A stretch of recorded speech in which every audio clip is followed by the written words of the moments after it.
कहानी है उत्तर भारत के एक छोटे गांव महादेवपुर की। यह गांव अपने प्राचीन मंदिर और रहस्यमयी किले के लिए मशहूर था। लेकिन उसी किले के खंडहरों में कुछ ऐसा था जिससे हर कोई खौफ खाता था। कहते हैं वहां एक ब्रह्म राक्षस का वास था।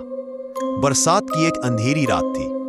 गांव के बाहर बने किले में एक नए तहसीलदार, नाम था अर्जुन, किले का सर्वेक्षण करने पहुंचे थे। गांव वालों ने कई बार उन्हें मना किया था, मालिक उधर मत जाइए, वहां ब्रह्म राक्षस रहता है, वह बहुत खतरनाक है, जो भी रात को वहां जाता है लौटकर नहीं आता। लेकिन अर्जुन ने इन बातों को अंधविश्वास मानकर हंसते हुए टाल दिया। किले के अंदर घुप अंधेरा था, दीवारों पर जाले लटके थे और सन्नाटा पसरा था। अर्जुन की टॉर्च की रोशनी बार बार कांप रही थी। तभी अचानक उन्हें लगा कि किसी ने उनका नाम पुकारा। उन्होंने पलटकर देखा, कोई नहीं था। फिर एक ठंडी हवा का झोंका आया और दीवारों पर टंगे कुछ ताजे रक्त के छींटे दिखने लगे। अर्जुन का दिल जोर जोर से धड़कने लगा। तभी एक डरावनी हंसी गूंज उठी, नहीं, हा हा हा, अर्जुन, तुझे मेरी तपस्या भंग करने की सजा भुगतनी होगी। अर्जुन ने जैसे ही पीछे मुड़कर देखा, एक भयानक आकृति सामने खड़ी थी। उसका चेहरा अधजला था, आंखों से आग निकल रही थी और नाखून इतने बड़े थे कि किसी को भी चीर सकते थे। ये वही ब्रह्म राक्षस था जो कभी एक साधु हुआ करता था, लेकिन अपनी तंत्र साधना में गलती से राक्षस बन बैठा। मैंने इस किले में 100 साल तपस्या की थी, लेकिन तूने उसे भंग कर दिया। अब तुझे जीते जी नहीं छोड़ूंगा। ब्रह्म राक्षस की आंखें अर्जुन को घूरने लगी। अर्जुन डर से कांप उठा। उसने भागने की कोशिश की, लेकिन उसके पैर जैसे पत्थर के हो गए। ब्रह्म राक्षस ने जोर से चिल्लाते हुए अपने पंजे उसकी छाती में घुसा दिए। अर्जुन ने एक दर्दनाक चीख मारी और वहीं ढेर हो गया। सुबह गांव वालों को अर्जुन की अधजली लाश किले के दरवाजे पर मिली। उसकी आंखें बाहर निकली हुई थीं और शरीर पर ब्रह्म राक्षस के पंजों के निशान थे। गांव में मातम पसर गया। गांव के बुजुर्गों ने ब्रह्म राक्षस को शांत करने के लिए तांत्रिक अनुष्ठान शुरू किया, लेकिन तब से लेकर आज तक कोई भी उस किले की तरफ जाने की हिम्मत नहीं करता। आज भी उस किले से रात के समय एक डरावनी हंसी सुनाई देती है, हा हा, अर्जुन, तू मुझसे बच नहीं पाया। अर्जुन की दर्दनाक मौत के बाद गांव के लोगों में खौफ और भी बढ़ गया। गांव के बुजुर्गों ने तय किया कि अब उस किले के दरवाजे पर ताला डालकर उसे सील कर देंगे ताकि कोई और वहां न जाए। लेकिन उसी रात एक रहस्यमयी घटना हुई। गांव के पुजारी पंडित रमेश को सपने में एक अधजली काया दिखाई दी, वही ब्रह्म राक्षस।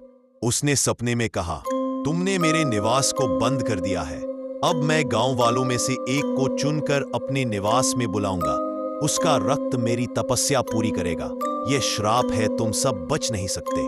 पंडित जी की नींद खुली तो माथे पर पसीना था। उन्होंने गांव वालों को बुलाकर पूरी घटना बताई। गांव वालों में अफरा तफरी मच गई। अगली रात गांव का एक 15 साल का लड़का दीपक अचानक गायब हो गया। सुबह उसका शव उसी किले के अंदर मिला, वैसे ही जला हुआ, आंखें बाहर निकली हुई, शरीर पर वही पंजों के निशान। अब सभी को यकीन हो गया कि ब्रह्म राक्षस का कहर गांव पर टूट पड़ा है। गांव में मातम पसर गया। दीपक की मां बेसुध हो गई। चारों तरफ डर का माहौल था। गांव के बुजुर्गों ने राजस्थान के एक प्रसिद्ध तांत्रिक भैरवनाथ को बुलाया।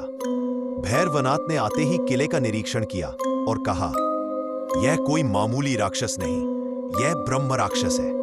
इसकी तपस्या भंग हुई थी, इसलिए अब यह अमर हो गया है। इसे हराने के लिए हवन कुंड में महाकाल तंत्र करना होगा। लेकिन ध्यान रहे, अगर अनुष्ठान में एक भी चूक हुई तो यह और भी शक्तिशाली होकर पूरे गांव को नष्ट कर देगा। भैरवनाथ ने अर्जुन की आत्मा को भी भटकता हुआ महसूस किया। अर्जुन की आत्मा अभी भी किले में फंसी थी। वह ब्रह्म राक्षस के श्राप से मुक्ति चाहती थी। भैरवनाथ ने गांव वालों के साथ एक योजना बनाई, गांव के कुछ निडर लोग तंत्र मंत्र में सहयोग करना। अर्जुन की आत्मा को मुक्ति दिलाने के लिए उसे तांत्रिक पूजा में शामिल करना। अमावस्या की रात तय हुई। गांव के कुछ बहादुर लोग और भैरवनाथ किले में पहुंचे। चारों तरफ अंधेरा था, बस हवन कुंड की आग जल रही थी। भैरवनाथ ने मंत्र पढ़ने शुरू किए। तभी अचानक किले की दीवारों से डरावनी आवाजें आने लगी। हा हा हा हा। हवा में बदबू फैल गई और एक अजली आकृति प्रकट हुई। उसकी आंखों से आग निकल रही थी। वह ब्रह्म राक्षस था। भैरवनाथ ने मंत्रों की आवाज और तेज कर दी। ब्रह्म राक्षस ने झपटकर एक युवक को अपनी नाखूनों से चीर डाला। गांव वालों की चीखें गूंज उठीं। तभी अर्जुन की आत्मा एक प्रकाश पुंज बनकर हवन कुंड से निकली और बोली, भैरवनाथ, मुझे मोक्ष दो। मैंने ही इसकी तपस्या भंग की थी। मेरी आत्मा इसके प्रकोप का कारण है। मुझे इसके साथ बांध दो। भैरवनाथ ने मंत्र पढ़कर अर्जुन की आत्मा को ब्रह्म राक्षस में बांध दिया। एक विस्फोट हुआ और किला दहक उठा। एक भयानक चीख के साथ ब्रह्म राक्षस और अर्जुन की आत्मा जलकर राख हो गई। किला गिरने लगा। गांव वालों ने किसी तरह भागकर अपनी जान बचाई। किला अब खंडहर में बदल चुका था, लेकिन कहते हैं आज भी वहां आधी रात को अर्जुन और ब्रह्म राक्षस की मिलीजुली हंसी सुनाई देती है। हाँ हाँ, तुम मुझे मार नहीं सकते।